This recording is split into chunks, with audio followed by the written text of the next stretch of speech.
Ito ang Broad Stream Cast Communicators, ang naiba at kakaibang plataforma sa digital broadcast. Mula Luzon, Visayas, Mindanao hanggang sa iba't ibang dako ng mundo. Broad Stream Cast Communicators, ang sandigan ng sambayanan mula sa walang labis at walang kulang na pagbabalita, paglilingkod, maglalahad ng mga mapagbuong komentaryo at usaping pambayan para sa kapakanan ng karamihan. Broad Stream Cast Communicators, tuwirang maglilingkod ngayon hanggang sa susunod na henerasyon.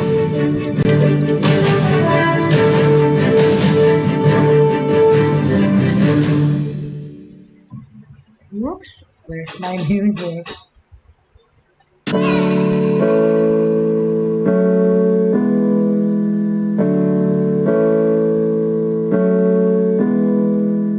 Buhay Online, Chikahan at Kaalamang Pangkabuhayan. Ating tunghayan, pakinggan at tuklasin ang mga pangyayari at kaganapan sa mundo ng online. Buhay Online, Chikahan at Kaalamang Pangkabuhayan. Alamin ang pinaka-latest trends mula sa trabaho at kung hanggang saan na ang narating ng teknolohiyang ito. At ngayon, narito na ang ating host, ang ating Techiemommy, si Jaye C. Bautista.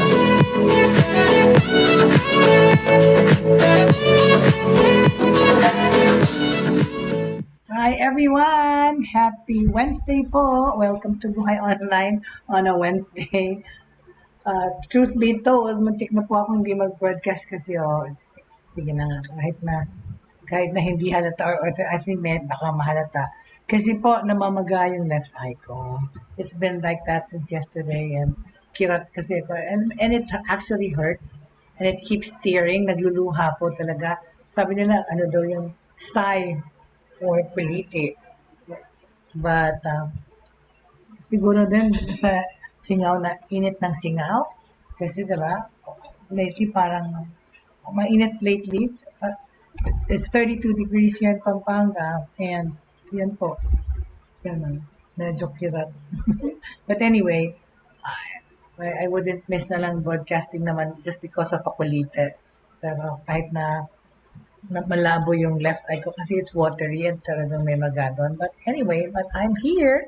Welcome to Buhay Online on a Wednesday. And of course, we're going to talk about updates in technology as it affects our lives, our daily lives, no? And of course, Christmas is just around the corner. Hindi na natin talaga matigil ang pagbilis ng araw, paglakad ng days para tapusin tong taon na to. Which, when you think about it in retrospect, our lives this year, it just zips right through. Napakabilis po talaga itong 2022. Parang hindi mo naramdaman masyado itong taon na to. Pero so much has happened, right? But of course, the reality is we're still in the pandemic. It's still existing. The Omicron variant is still spreading. But, resilient as we can all be, we are surviving this pandemic situation. Na marapit na raw sanang gawing endemic, no? Pero hindi pa rin na-declare. But anyway, Bonifacio Day ba ngayon? Today, holiday. Is it a holiday? Today ba yung holiday? It is, right? Today's a holiday, Bonifacio Day. Anyway, yeah. So, as it is, diba, nowadays, traveling is sige-sige lang ang biyahe, pero nagmamahal mo yung mga ticket, no? Lalo na pag Christmas time, lagi naman yan, even before the pandemic, right? Christmas has always been really busy for a lot of people, lalo na sa travel industry. Mga balikbayan, nagsiuwian na for the holidays. Pero yun na, nagmahal ang ticket. Tsaka, kasi tumaas yung dollar. So, at least bumaba na nga ngayon, 56 na lang. Imagine from 2 months ago or a month and a half ago, it was like 59, right? So, grabe, di ba? Almost 60. Pero ang laki na ng binaba, 56, 65 pa hapon. So, yun, affected yung aking dollars. but yeah, at least better for some economies. Kasi nga, a lot of countries opened up already its tourism para makabawi-bawi naman sa mga taon na walang negosyo ang hotel, tsaka traveling, at tsaka the airlines, right? So anyway, um, that's first order of the day. Okay, pag-usapan natin ang cases ng COVID, okay? It was said, no? Sabi sa Philippine Star Global, 18,000 active cases by next month, itong month, if protocol compliance wanes or kung hindi tayo magsunod sa mga safety protocols, okay? With less than a month before Christmas, the Department of Health, or DOH, yesterday said active COVID-19 cases in the country may reach a total of 18,000 by December if compliance with public health safeguards continues to decline. Kasi nga masyado na nagiging kampante, di ba? Hindi na nagmamask kung kailan pag mga crowded places. So tataas na naman, of course, yan expected, okay? So at a media forum yesterday, DOH Epidemiology Bureau Director Dr. Alethea de Guzman said, if compliance with minimum public health standards will continue to decrease, especially with the upcoming holiday season, there will definitely be an increase in COVID-19 cases. Obvious naman yun, di ba? Pag hindi talaga sumunod, na parang kasing nowadays talaga, feeling talaga ng mga tao, parang wala ng COVID, hindi na nagmamaskara kung kailangan, lalo na sa mga crowded places, wala ng social distancing. Well, mangyayari talaga yon. You expect a surge. Kagaya sa Japan, they opened their tourism industry because they're really, really lacking and they're naghingal sila economy nila. So they opened the tourism industry despite the fact that hundreds or thousands of people are still getting infected by the Omicron variant, okay, or Omicron itself. Binuksan na nila yung doors nila to travel. Saka, nag-offer na naman sila ng vouchers, yung go to travel, saka go to eat, sabi ng estudyante ko, about 20,000 yen per family to spend on the hotel as a voucher discount or on food. 20,000 is about $200 na US. Okay, o laking bagay na rin yung makatulong sa hotel reservation, tsaka sa pagkain lalo na, right? So, if our minimum public health standards, or MPHS, compliance further decreases, our daily cases may probably range from 1,114 to as high as 2,294 by the end of December. And our active cases may also reach a total of 18,000 by December. De Guzman said, citing projections made by FASTER, FASSSTER, a web application for creating disease models for diseases and for visualizing syndromic surveillance. Okay? All right. So the holiday season will mean more interactions by people, of course, diba? Social distancing will not be observed. Obviously, parang nung eleksyon, diba? O bakit nung eleksyon, diba? Walang social distancing sa mga gathering. Jesus. And expect a decrease in compliance to minimum public health standards. Oo nga, kasi as we speak, ngayon pag pumupunta ako sa grocery or punta kami ng mall, yung mga ibang tao hindi nakamask. Or if nakamaskara, nakababa sa baba nila, di ba? What's the point, right? Nagmaskara ka pa, yung baba mo naman ng lalagyan mo ng maskara. At the same time, De Guzman said there is also a need to take a look at the projection made by the Australian Modeling Network, or AUTUMN, AUTUMN, ang ganda naman ng name, Australian Modeling Network. At ang acronym niya ay AUTUMN. In a scenario where there will be no new variant of concern, okay? If no new variant, okay, of concern will enter the country, we might not see a rise in the country's hospitalization rate. O nga, di ba kasi ang hospitalization po natin, bumaba na yung mga number of infections na yung mga infected na nagpapa-hospital. Kasi nga nowadays, pagka nagkaroon ka ng COVID, sa bahay ka na lang magpapagaling, hindi na kailangan ng hospitalization. Lalo pa nga, meron ng mga COVID tablets, and I heard they're already giving the fifth booster shots, right? Tsaka yun nga, meron ng gamot, meron ng oral tablets for COVID. Remdesivir ba yun? Hindi ko lagi matanda yung pangalan. But anyway, there is now available, no? So, De Guzman added that if an immune escaping variant that is much more transmissible enters the country, okay, we could see a rise in the number of cases getting hospitalized again. Pag meron pang isang ibang variant na makapasok. But these are actually outcomes that we can prevent by increasing our vaccinations. Say na nga, a fifth booster shot perhaps, or could be pa kayo nakakapagpa fourth shot, or second booster shot. Gawin nyo na po. And that even if our hospitalizations increase with the presence of the variants, we can prevent severe outcomes. Totoo naman po. Dahil sa bakuna, ayan, nagluluha na yung mata. Sorry, pasensya. We can prevent vision, sorry, na-impale. Outcomes, even fatalities resulting from an immune escaping variant or a more transmissible variant. So, excuse me, yung pagbabakuna kasi, hindi naman ibig sabihin nyo na hindi ka na magkaka-COVID. It is to prevent nga from us having the serious symptoms. Kaya nga, di ba, kami nagka-COVID, yung mga ibang tao ngayon, ulit-ulit nagka-COVID, pero gumagaling pa rin. At saka yun, nakakapag-establish ka, build ka na antibodies to protect you against it, okay? Pero yun nga, di ba, yung sinabi kong news, yung China exage. Exage talaga yung China. Dahil zero COVID policy sila doon. There will never be zero COVID, di ba, exage. Na hanggang ngayon, yung mga tao sa China, pag pupunta ka lang, sasakay ka ng bus, sasakay ka ng taxi daw, kailangan ka pa mag-antigen test. Oo, of course, they give it for free, but nagreklamo na yung mga tao, they've been a prisoner. There's one province in China where they quarantine or lock down the people for 100 days. Hindi sila pwede lumabas ng bahay 100 days or kukulong sila, huhulihin. Ganun sa China po. Ganun katindi. Right? Anyway, so we need to maintain that high immunity wall, not just for ourselves. The reminder is not for alone or you alone, but it's for your family, di ba? Para po sa lahat to. It's for your circles to ensure that everyone has that high protection against COVID-19. Diba?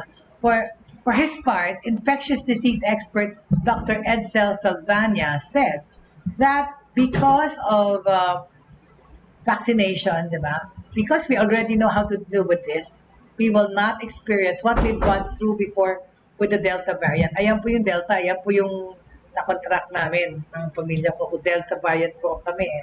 Pero because nga po, nakabakuna kami, hindi kami nagkaroon ng mga serious symptoms. No? Ako lang medyo yung sumakit yung buong katawan ko, parang binugbog yun.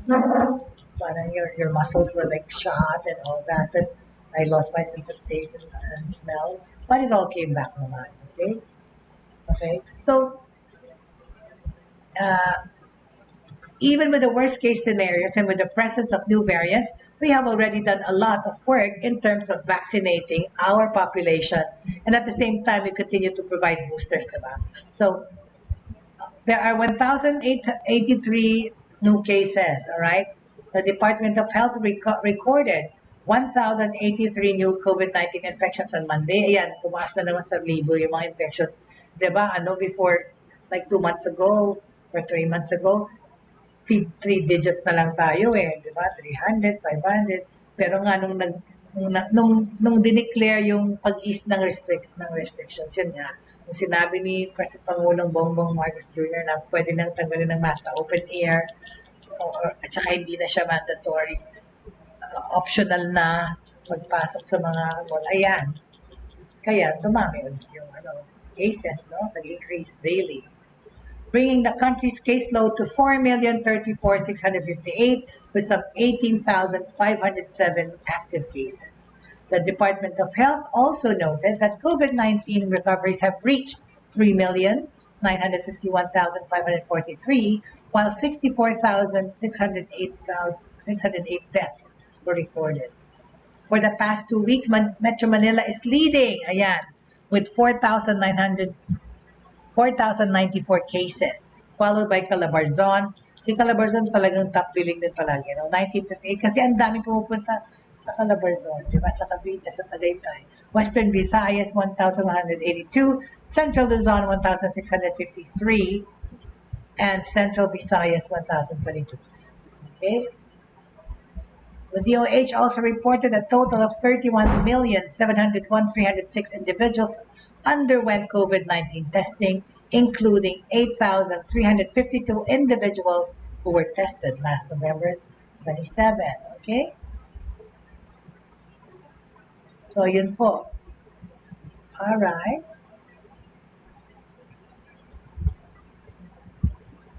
Okay, so yun po ang ating ano dyan regarding COVID here in the Philippines. In the US naman, okay, in the US naman, okay, the US Senate just passed the same-sex bill. Ayan po, protection bill. Ayan po. US Senate passed the same-sex marriage protection bill. Ayan po.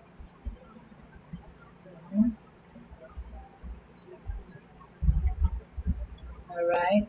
The U.S. Senate passed a bill last Tuesday that would protect federal recognition of same-sex marriages, a measure that's taken up in response to worries that the Supreme Court could overturn a 2015 decision that legalized it nationwide. Okay? Okay? Kasi nga daw, pinaglalabanan kasi ito ngayon eh. So now, the government decided to protect this bill, okay, by passing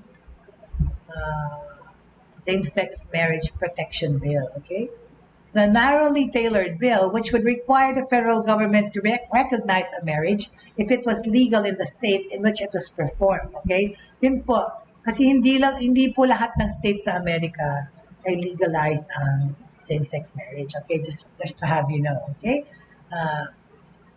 So if the federal government recognizes a marriage, if it was legal in the state in which it was performed, and it's meant to be a backstop if the Supreme Court acted against same marriage, okay? It would not bar states from blocking same-sex or interracial marriages if the Supreme Court allowed them to do so. The bill will give millions of same-sex and interracial couples, interracial po yung African American with Caucasians or with Asians, yun ang interracial couples, okay? And of course, yung same-sex marriage. The bill will give millions of same-sex and interracial couples the confidence and certainty that they need, that their marriages are and will in the future continue to be valid, okay? Nire-recognize po as a law, no? Valid ang pagkakasal na ito. Democratic Senator Tammy Baldwin, one of the lead negotiators on the bill, said ahead of the bill's passage last Tuesday. Baldwin is the first openly gay person elected to the U.S. Senate. Okay? A similar but not identical bill passed the House of Representatives earlier this year with support from 47 Republicans and all Democrats. The House would need to approve the Senate version before it is sent to President Joe Biden to sign into a law. Okay? Number 2 House Democrat Steny Hoyer told reporters on Tuesday the House would like to take up the Senator's version of the bill next week. In June, the Supreme Court overturned the nationwide right to an abortion, undoing 50 years of precedent. Oh my gosh, okay? So yun malaking bagay po talaga yon.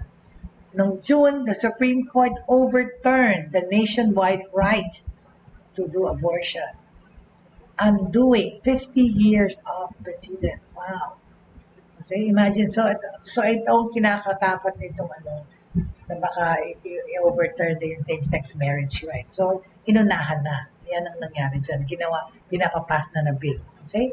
In a concurring opinion, Supreme Court Justice Clarence Thomas wrote the court that should consider reversing other decisions protecting individual freedoms. Ayan na nga, including the 2015 ruling on gay marriages.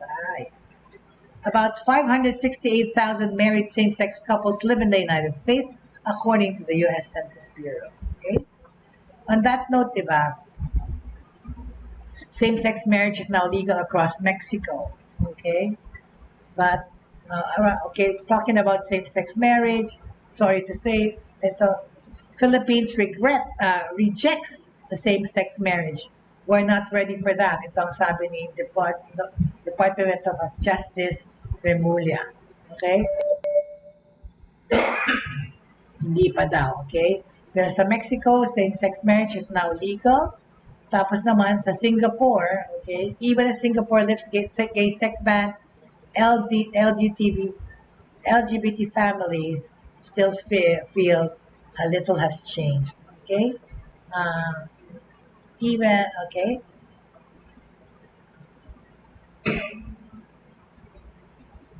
Okay, let's just show this news, okay, a little bit in connection to this, to what I'm talking about. All right, hold on, please. Bear with me.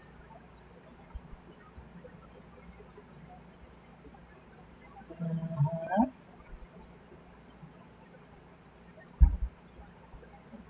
Let me just.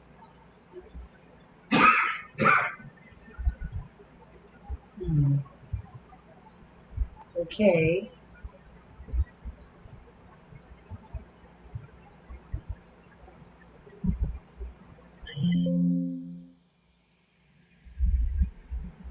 All right, see? There you go. Even as Singapore lifts the gay sex ban, LGBT families feel little has changed. Ito po, look at this one. Ayan. Ang loving couple, Singapore yan.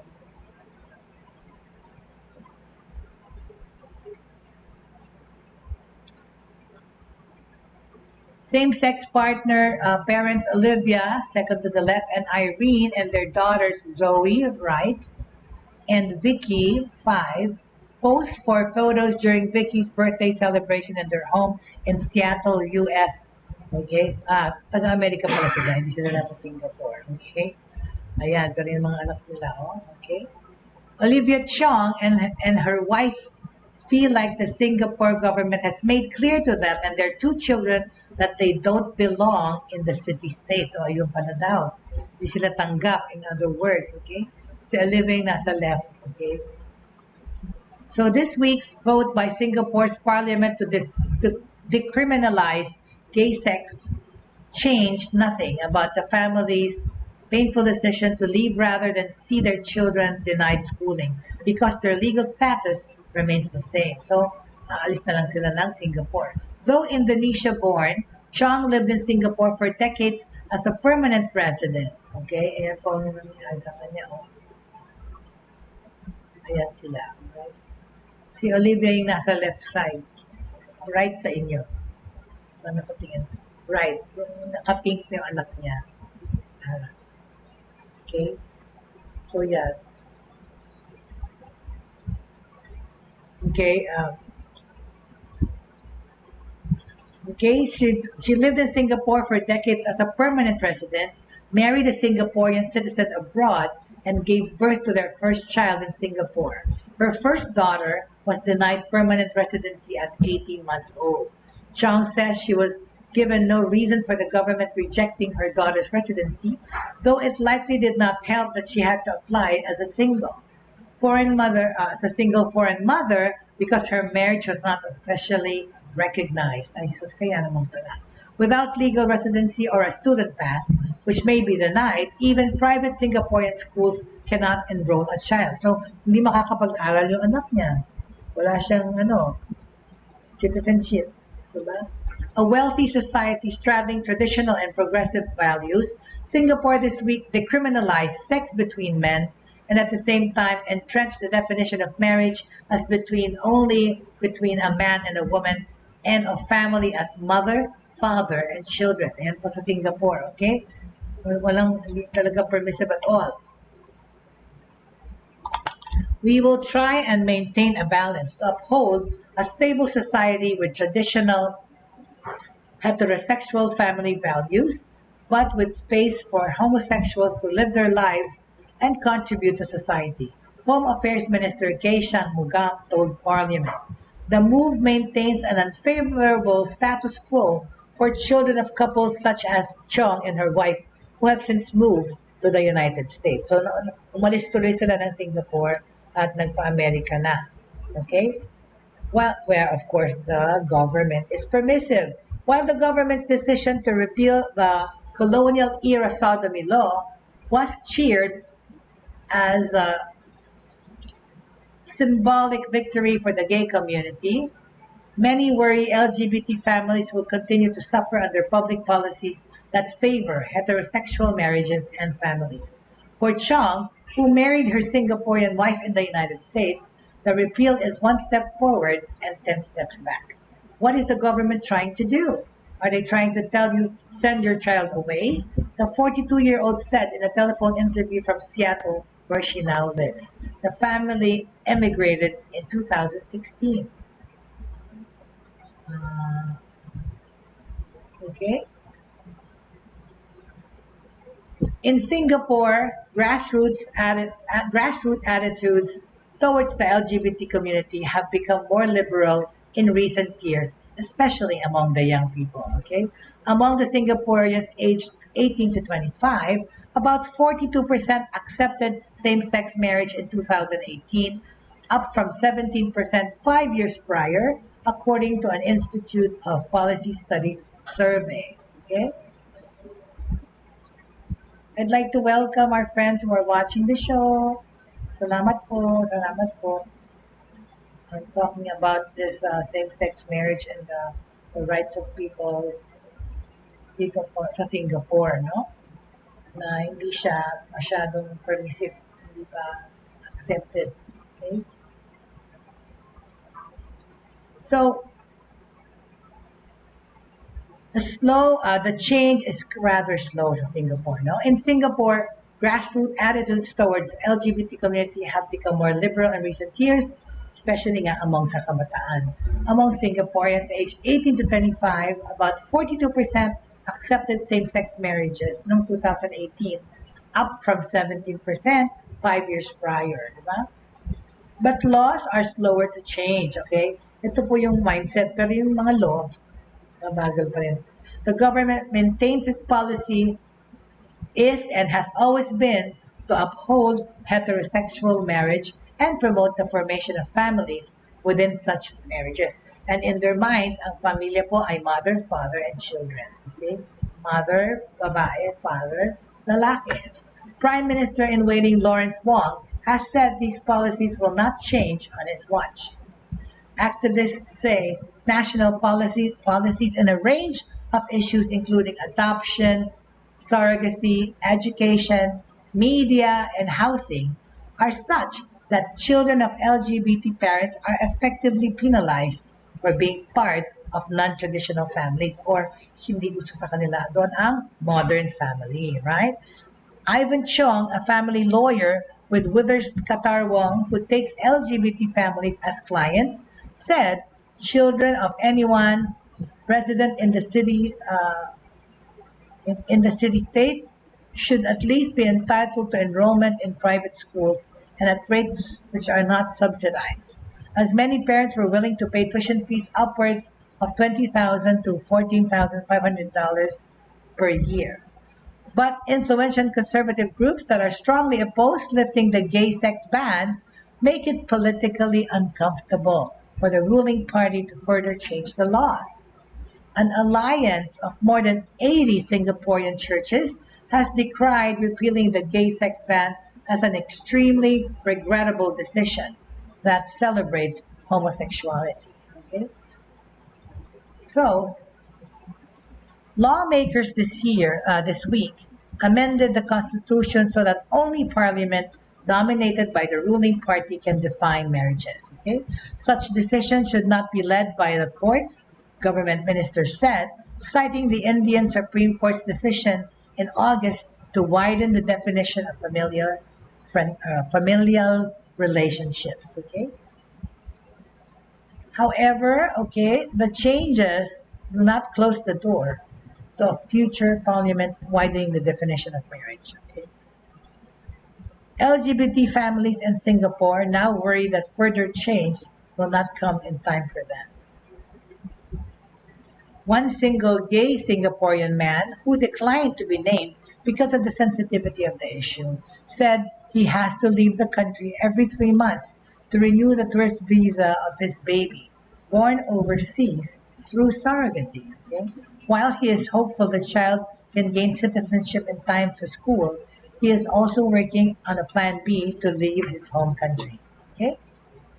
So, a British couple naman, they are permanent residents who spent a decade sa Singapore. They were forced to return to Britain in mid-2020 after their 2 sons, born of surrogacy, were denied residency and student visa. See? So, yung mga foreigner, hindi basta-basta pwedeng tumira at mag-aral sa Singapore, mahigpit. One of the fathers, who also declined to be named, said he knows at least a dozen families facing this kind of problems, okay? Many with at least one Singaporean parent. So, hindi kagaya sa Pilipinas, dito po, no, truth be told, for example, kunyari, ako, senior citizen, nanganak ako sa Philippines, kahit na sa Philippines ako nanganak, my child will carry my citizenship because I'm an American citizen, kunyari. So, yung anak ko, kahit saan siya napanganak, will carry my citizenship. So, American citizen din siya because ang nanay niya ay American citizen. So, dito sa Singapore, kahit na isang magulang, local Singaporean, hindi pa rin binibigyan yung bata ng chance mag-aral. That's very, very strict, right? One of the fathers, okay, sabi nitong father na to na hindi pinayagan yung anak niya mag-aral doon. You do that to your own citizen. They're denying the child that is born to one Singaporean parent of education in that country. The government did not respond to Reuters' questions about the rights of LGBT families and their children. Oh my gosh, the windows are open. Kaya pala mainit. The aircon's not coming. Sorry, thank you so much. The government did not respond to Reuters' questions about the rights of LGBT families and their children's residency and access to education. Chong, now a product manager in Seattle, ito yung kaninang lumipat sa Amerika, says her family has no plans to return to Singapore. Ayan, ayaw na nilang umuwi tuloy sa Singapore. In the US, you don't even know who in the school or in the class is American or not. They educate every child. Talaga, tama naman yun talaga. We should not ever deny children of their education. They treat every child the same. Thank you. Ta-da! So, nag-end na nga yung ban, pero sabi nila, hindi pa rin. It hasn't gotten better, right? Okay. So, that's the story about that. So now, yun pa rin, tungkol sa mga presyo ng, the increase in prices of Noche Buena items are justified and cannot be controlled. Ito po ang sabi, official statement ng DTI or Department of Trade and Industry, okay? Trade Undersecretary Ruth Costello said that DTI strictly regulates only the prices of basic necessities and prime commodities, which are subject to suggested retail prices and can only monitor the price of the Noche Buena items. And nagmahal na po talaga yung mga mamimili pa, Diyos ko, lalo na sa December. Justified naman talaga yung pag-increase nila ng presyo. Hindi natin mapipigilan. The price increases are justifiable. We cannot stop them. She added that they do not impose penalties for expensive Noche Buena items. Yung BNPCs natin, strictly nakasunod yan sa SRP or yung excuse me, yung presyo niyan, di ba?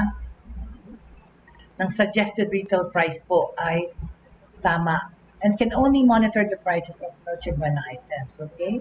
So, nakasunod yan sa SRP, suggested retail price. Ang Noche Buena products, hindi po natin nire-regulate. Binabantayan lang natin to check price movement, pero hindi po tayo nag-impose ng penalty sa kanya. We do not even issue notices of violation, remarked Costello.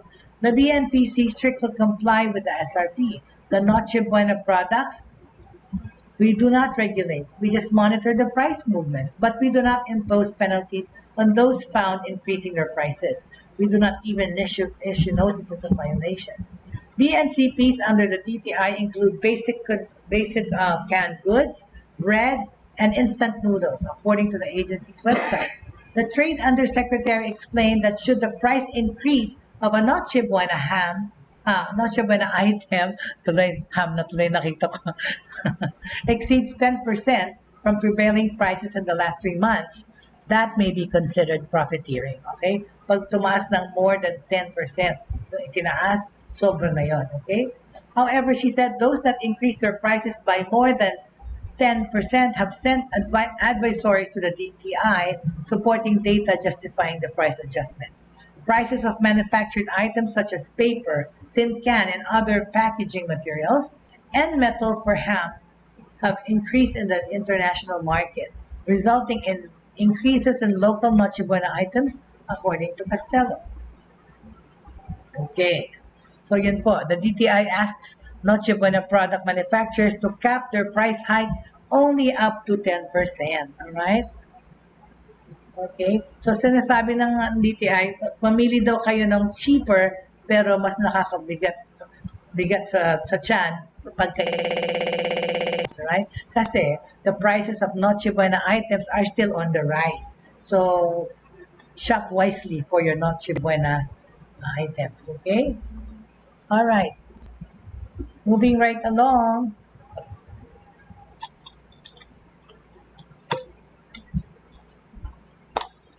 The Philippines is urged to strengthen cybersecurity infrastructure. Diba? This has been a perennial problem.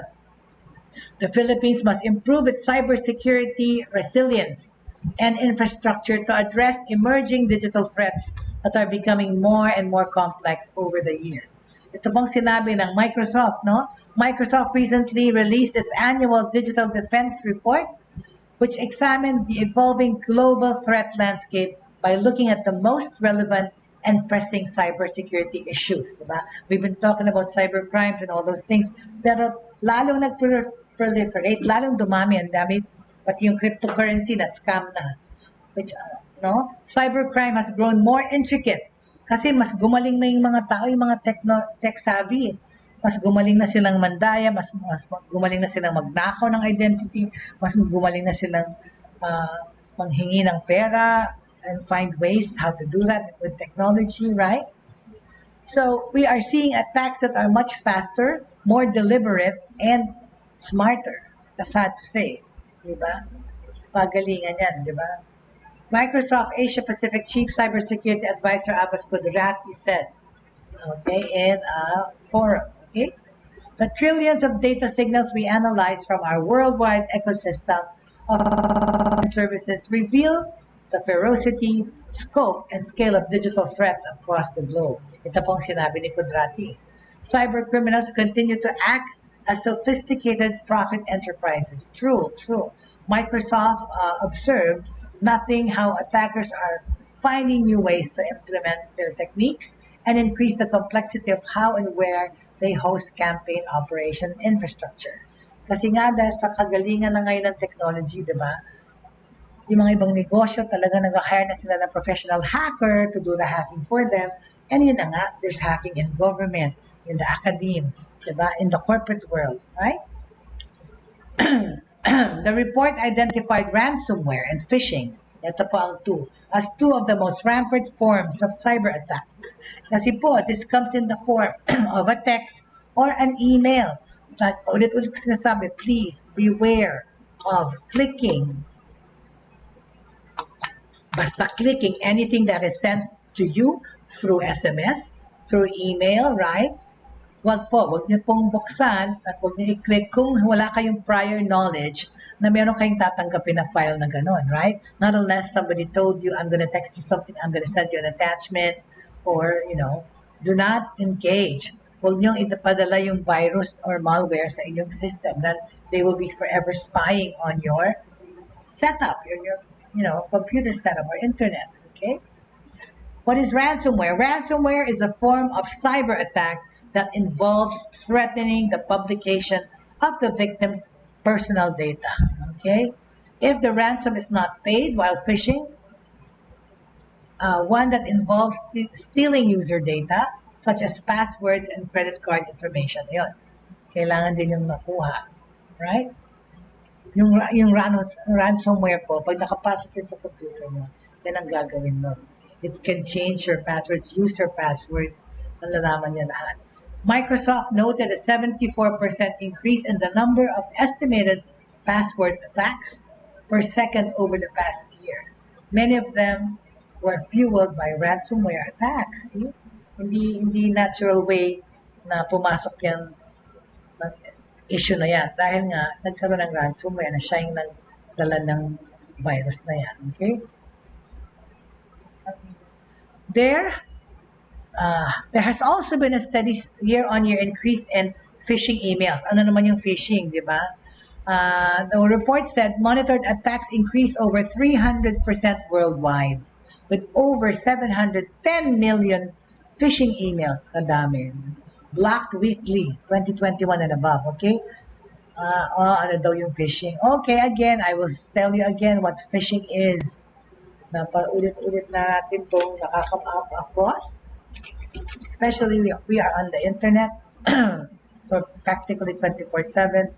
Okay, phishing, and it's pronounced the same as actual fishing. Okay, it doesn't have anything to do with a fish. Okay, but it is the fraudulent or fake practice of sending emails purporting to be from, kunyari, pretending to be from reputable companies in order to induce individuals to reveal personal information, gaya ng mga password nila, tsaka yung credit card, CVS number sa likod, huwag niyang bibigay. Diba? Hindi siya most likely coming from a company. This is coming from these mga nangloloko. Okay? So, yun nga. Phishing is the fraudulent practice of sending emails. Okay?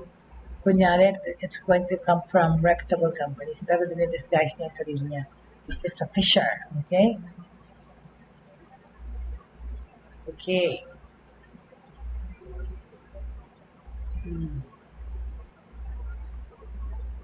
Ano ba tayo napunta? Tara. Hold on. So, sinabi nga that we should beef up our security. Okay? Alright. So now, let's go to our other subjects.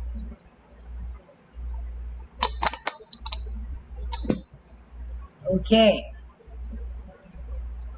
Today we open up a topic on the trending words of 2022, the trending terms in 2022.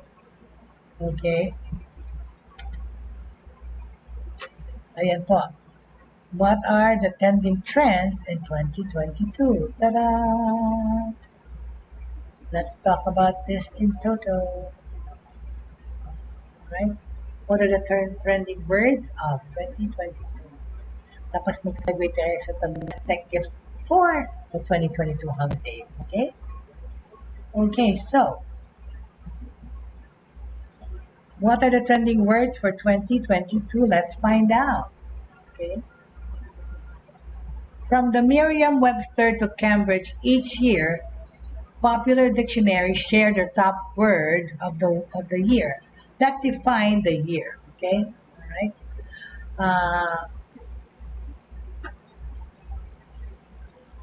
So, see, Merriam-Webster Cambridge, each year, they find various popular dictionaries to share their top word of the year that defines the year that has gone by.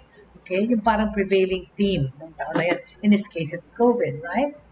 With 2022 coming to an end, here we share some top trending words which aptly sum up the year that has gone by. Okay, isa-isahin natin ito. Ito, gaslighting. Ayan po.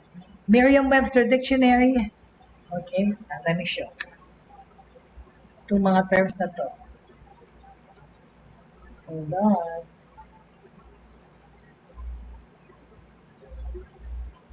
Oh. Wait a minute. Let me just...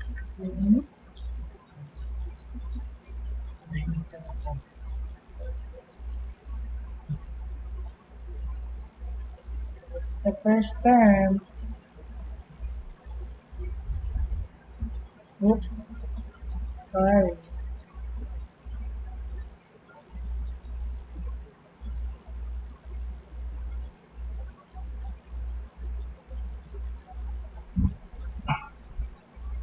Duran lang po. Bear with me. Sandali lang. As I put my graphic.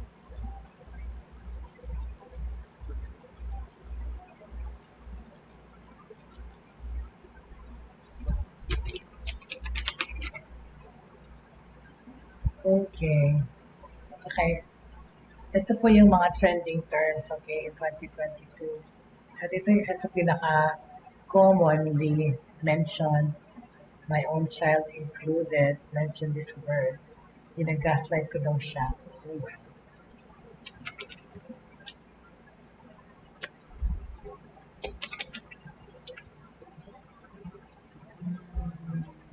Oh, where did I put this? Hold on, please. Sorry.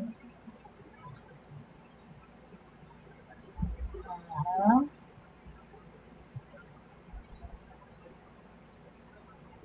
Okay.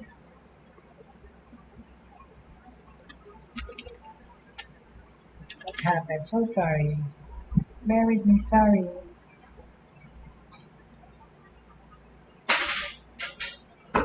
Ang init. Para akong nahihilo sa init. Siguro. Okay. There you go. I had put it there. Sorry.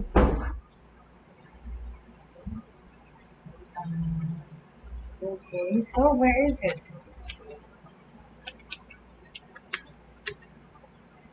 Why can't I find the extension? I'm so sorry.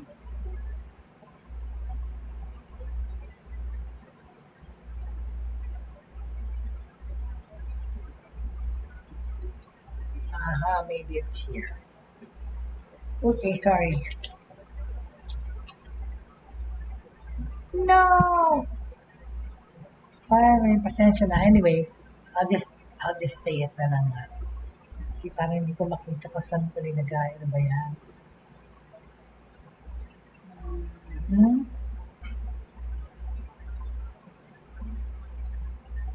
I wonder why.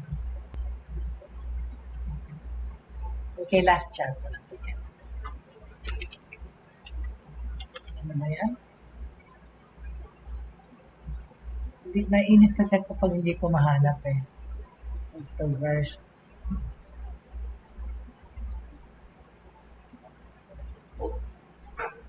Where does it go?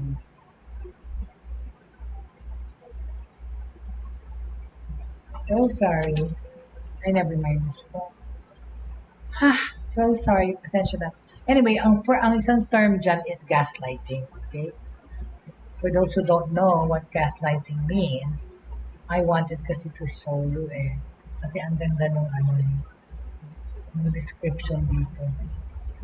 Pati the graphic because it actually says what it is, okay?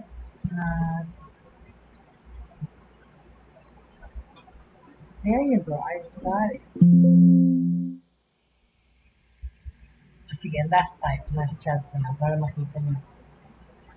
Pasensya na if I do this as we speak.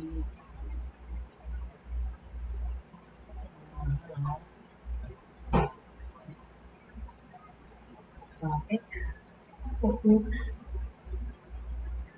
Okay. Maybe it's here. There, I found it. Sorry. There you go, okay? Yan po. This is gaslighting, okay? Because it could be a serious concern to some.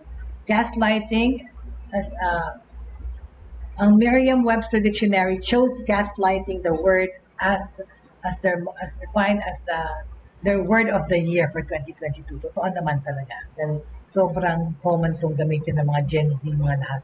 You gaslighted me. Okay, this is the act or practice of grossly misleading someone, especially for one's own advantage. Okay, anong ibig sabihin nun? Well, what is gaslighting? All right. Okay, gaslighting. Okay,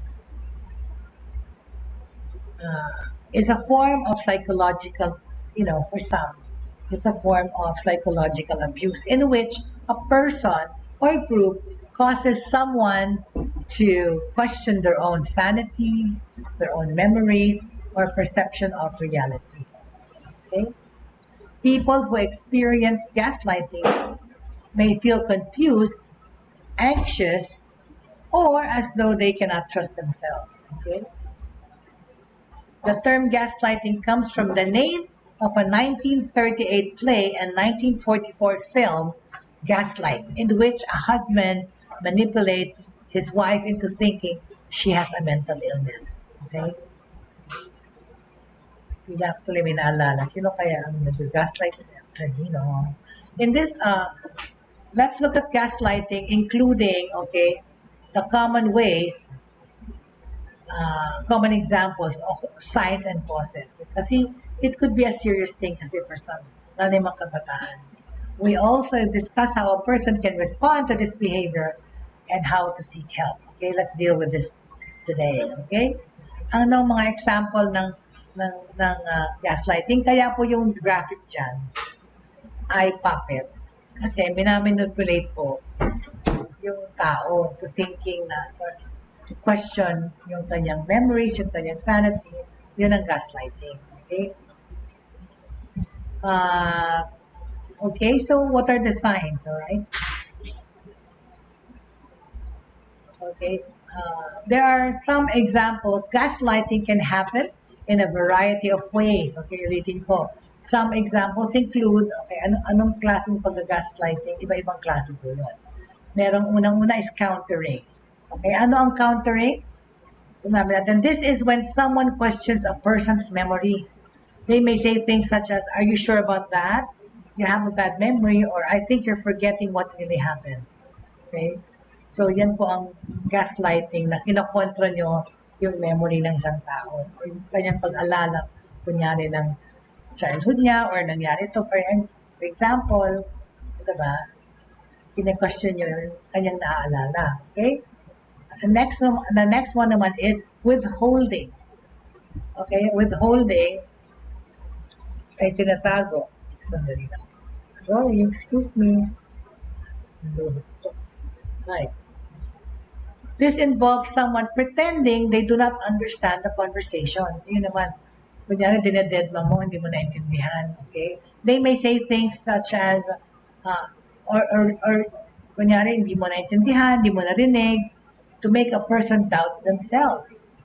For example, they might say, now you are just confusing me. So, malabo. Ay, malabo yung left eye ko. Or I do not know what you're talking about. Okay? Okay? Tapos ang isa daw pang form ng pag-gaslight is yung trivializing. Diba? Diyos ko, ngayon mga gantong terms ngayon, pag may pinapaalala ka lang, kunyari, ano na yun, gaslighting na.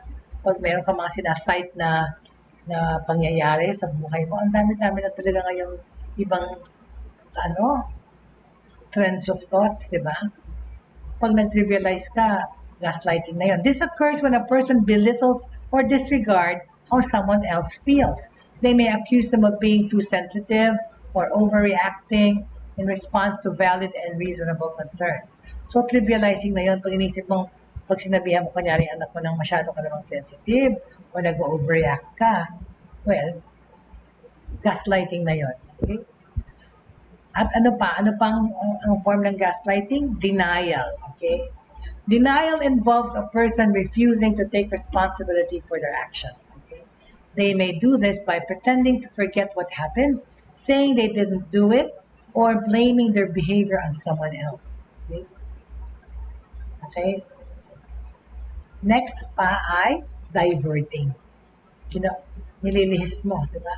With this technique, a person changes the focus of a discussion by questioning the other person's credibility. Diba? For example, they might say, this is just nonsense you read on the internet. It's not real. Not everything that you read or see is real. So, ganun, parang kinokontra mo pa rin. Pareho rin yun. At saka, ito pa yung last, stereotyping. Okay? An article in the American Sociological Review says that a person may intentionally use negative stereotypes about someone's gender, race, ethnicity, sexuality, nationality, or age to gaslight them. For example, they may say that no one will believe a woman if she reports abuse. That's really degrading. That's very, very, diba? Discriminating upon women. Pag sinabi mo, o ano yan? Ito yun, yung mga pag sinasabi ko niyan, ay, nagmamaneho, babae yan, kaya parang engot. Ganun din yan, right? Ay, babae kasi. Hello? Okay, so how does gaslighting work? Gaslighting is a method of gaining control over someone else. It works by breaking down a person's trust in themselves while increasing how much they trust or depend on the abusive person. In relationships, gaslighting often begins gradually. The abusive person gains their partner's trust, sometimes with an initial honeymoon period in which there is no abusive behavior. Okay? Then the person begins suggesting that their partner is not reliable, that they are forgetful, or that they are mentally unstable. Over time, this can cause people to question if their partner is right. The more this happens, the more power and influence the abusive person has. So hindi lang po ito nagre-reflect sa mga mag-asawa, mag-boyfriend, pati rin po sa relationship ng magulang at anak. Okay? So, unable to trust themselves, the person may start to rely heavily on their partner to recall memories or make decisions. They may also feel they cannot leave. Okay? So, saan ang nangyayari itong gaslighting? Okay? Gaslighting can occur in any type of interaction, but it's especially common in, diba, intimate relationships. Yung sinasabi ko. In relationships, an abusive person may use gaslighting to isolate their partner, undermine their confidence, o di ba, pagka you're making that your partner mo feel na mas mababa siya sa'yo, or kung gusto mo mag-take control sa inyo, sa relationship. And pag ginawa mo yung pagka parang denigrade mo siya, or undermine mo palagi, it is easier to control that person. For example, they might tell someone they are irrational until the person starts to think it must be true. Yun nga yun, diba? Keep telling yourself the lie, it becomes real to you. Parang paulit-ulit mo sinasabi ko niya, failure siya. Isipin na niya failure siya, right? From child-parent relationships, okay? Abusive parents or caregivers may gaslight children to undermine them. For example, when a child cries, they may say they're too sensitive, to shame them and make them stop. But gaslighting between child and parents, I think, it's relative. Kung alam mo talaga yung anak mo, di ba? Alam mo talaga na kung siya yung mga nag-iimbento. Or kung yung mga naaalala niya or ginagawa niya, hindi naman totoong nangyari. Kung fabricator nga yung anak mo, di ba? Wala ka namang choice kundi alam sa kanya na he or she is living in a dream world or hindi totoo yung mga sinasabi niya, di ba? May gaslighting na yun kung tinatry mo lang siya to prove wrong, di ba? Medical gaslighting, ito pa. Ano ang medical gaslighting? According to CPTSD Foundation, medical gaslighting is when a medical professional dismisses a person's health concerns as being the product of their imagination. Yun nga, kung sasabihin mo doon sa pasyente mo, ay, guni-guni mo lang yun. Wala ka naman talagang problema, di ba? Hindi yan totoo. Okay, when you are trying to discount a person's health concerns by saying that it is a product of their imagination. They may tell the person their symptoms as it's only in your head and label them as a hypochondriac, right? Okay, ang last naman ay ang racial gaslighting. According to an article in Politics, Group, and Identities, racial gaslighting is when people apply gaslighting techniques to an entire race or ethnic group in order to discredit them. For example, sasabihin mo, a person or institution may say that an activist campaigning for change is irrational or crazy. Yung ganun yun. Itong racial gaslighting, okay? But anyway, we have no more time. Ayan po, mahaba pa pati itong discussion na to. Tutuloy po natin tomorrow, okay? Salamat po. I'm glad that I was able to broadcast today despite this kuliti eye. But thank you so much for joining me for today here in Buhay Online on Wednesday. Magkita-kita po tayo ulit bukas. And at the end of the day po, huwag kakalimutan, faith, pananampalataya, hope, pag-asa, and love for everyone. Thank you very much for joining me today, and see you tomorrow!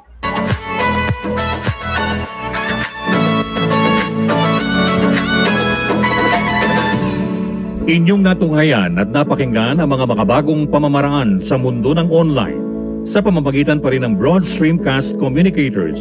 Hanggang sa muli, maraming salamat.